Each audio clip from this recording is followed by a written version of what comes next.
મેં આપની સામે આ મુદ્દાઓ મૂક્યા છે અને મારી કેટલીક માંગણીઓ છે સરકાર પાસે. આ મુખ્યમંત્રીશ્રી તો એવું કહે છે કે કેવા મૃદુ અને મક્કમ. અરે ભાઈ, દાદા ભગવાને માફ ન કરે આવા મૃદુ થઈએ તો. મજબૂત બનો. તમે એક નાના મામલતદારની ડેપ્યુટી કલેક્ટરમાં ભ્રષ્ટાચાર ક્યાં થાય છે જોવા જાઓ છો તો તમારા નાક નીચે આતા છે એને પકડો. પહેલા દરવાજા ખુલ્લા રાખીને ખાળમાં ડૂચા દેવા અમારા સૌરાષ્ટ્રમાં કહેવાય છે. આ તમારા કોણ મંત્રી સામેલ છે આમાં? ઇન્ડસ્ટ્રીઝ મિનિસ્ટર શું કરે છે? તમારા એ જીઆઈડીસી ના એમડી શું ફરજ છે એની? શું કરે છે? શું આવી લૂંટ ચલાવવાની છે અને પછી પાછું કહેવાનું કે મૃદુ ને મક્કમ? વિનંતી કરું છું માનનીય ભૂપેન્દ્રભાઈ, આપ કોઈને પણ બેક સીટ ડ્રાઇવિંગ ના કરવા દો. દાદા ભગવાન માફ ના કરે. આપ મક્કમ બનો, મજબૂત બનો, દંડો ઉઠાવો અને આવા ભ્રષ્ટાચારીઓને અંદર કરો અને મારી માંગણીઓનો સ્વીકાર કરો. મારી માંગણીમાં પહેલી માંગણી છે કે સુપ્રીમ કોર્ટે સ્પેક્ટ્રમના કેસમાં સ્પષ્ટ આદેશ આપ્યો છે કે સરકારની પબ્લિકની કોઈ પણ મિલકત બેઠા ભાવે ના આપી શકાય. એનું કોમ્પિટિટિવ ટ્રાન્સપેરન્ટ બિડિંગ થવું જોઈએ. આ સુપ્રીમ કોર્ટનો આદેશ છે સ્પેક્ટ્રમના કેસમાં.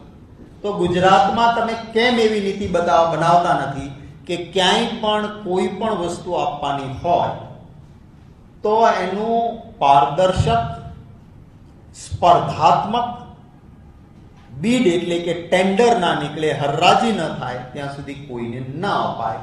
આ કેમ કરતા નથી? પહેલી મારી માંગણી છે કે આ કરવામાં આવે.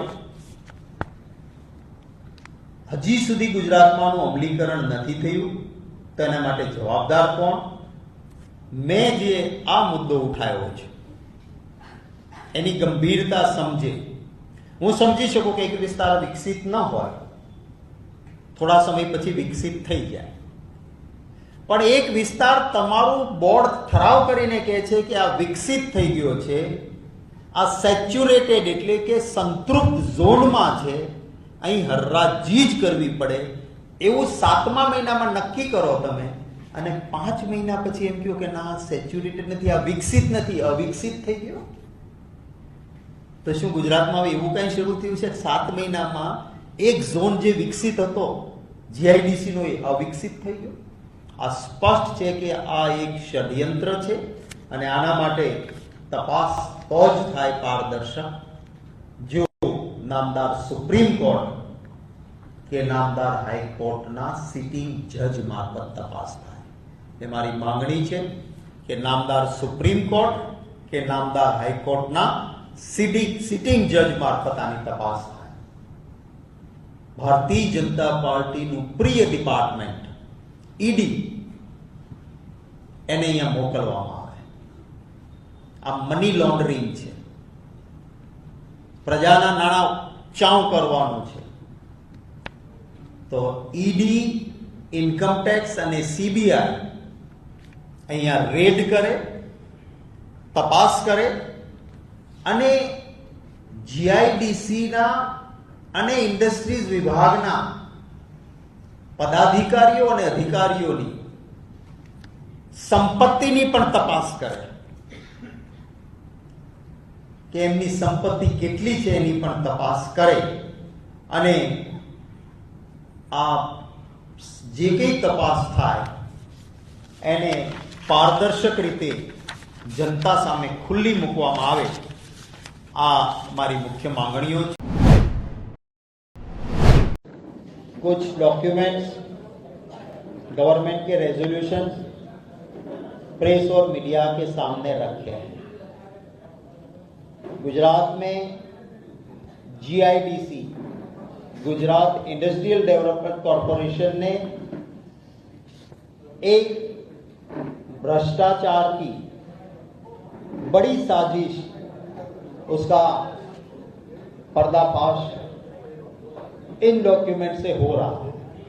पहले फेज में 3 अरब 50 करोड़ का गवर्नमेंट ट्रेजरी को नुकसान और भ्रष्टाचार।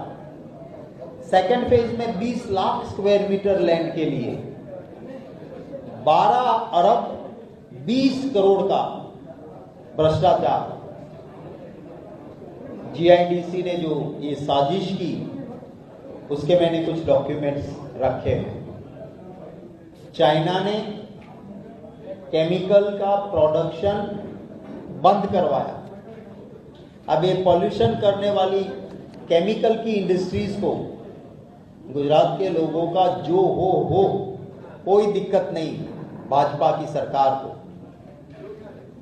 उन्होंने केमिकल वाली उन इंडस्ट्रीज को प्लॉट्स की जरूरत है, तो हमारा गुजरात इंडस्ट्रियल डेवलपमेंट कॉरपोरेशन, जो कि छोटे कारीगर, हमारे विश्वकर्मा समाज के भाई, उनको डेवलप करने और बैलेंस डेवलपमेंट के लिए जो जीआईडीसी बनी है, उसके फायदे के लिए काम करने की बजाय केमिकल जोन में पहले एक एप्लीकेशंस मांगी जाती है, एक साजिश की तहत कि हमें ये प्लॉट देने हैं, आप एप्लीकेशंस कीजिए। एप्लीकेशंस आ जाती है, उसके सिर्फ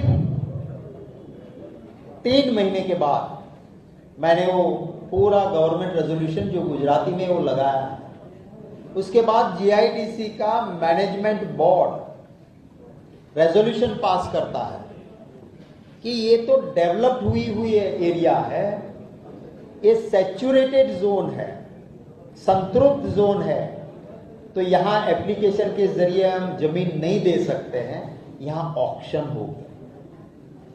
अगर वहां के जंत्री के रेट पे एप्लीकेशन पे अगर बेचते हैं तो 2780 रुपीज में पर स्क्वायर मीटर जाती है जगह।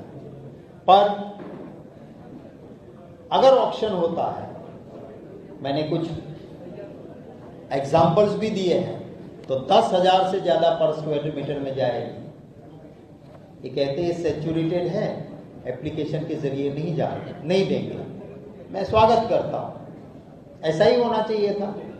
पर फिर एक डील होती है कि सरकार में पर स्क्वायर मीटर 7,000 रुपया क्यों दोगे, 25 लाख स्क्वायर मीटर जमीन है। तो वही मैनेजमेंट बोर्ड सिर्फ 6 महीने के अंदर फिर से रेजोल्यूशन करता है कि नहीं, ये सैचुरेटेड जोन नहीं है, यहां पे तो आप एप्लीकेशन दो और 2780 पर स्क्वायर यार्ड में हम जमीन दे देंगे। मैंने ये साफ है कि एक जगह अगर आपका ही बोर्ड कहता है कि सैचुरेटेड जोन है, डेवलप हो गई लैंड है, तो क्या 5 महीने में आप यू टर्न कैसे ले सकते हो?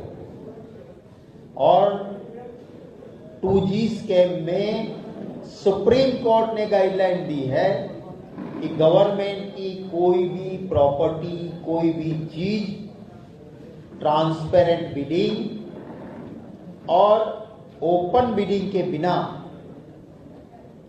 कॉम्पिटिटिव बिड के बिना नहीं दे सकते।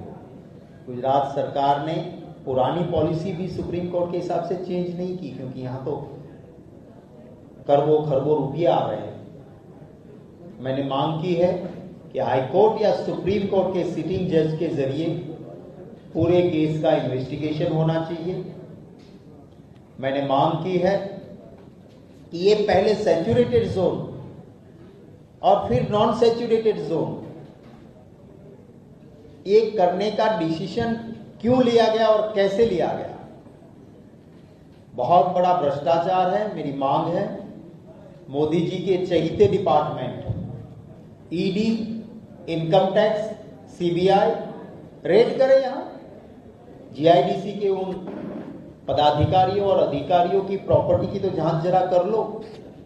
कि क्या है, पता चलेगा आपकी नोट काउंटिंग मशीन थक जाएंगे, इतने पैसे निकलेंगे। आए और करें। ये हमारी मेन मांग है। भय मुक्त भ्रष्टाचार जो गुजरात में हो रहा है उसका एक ये नमूना है।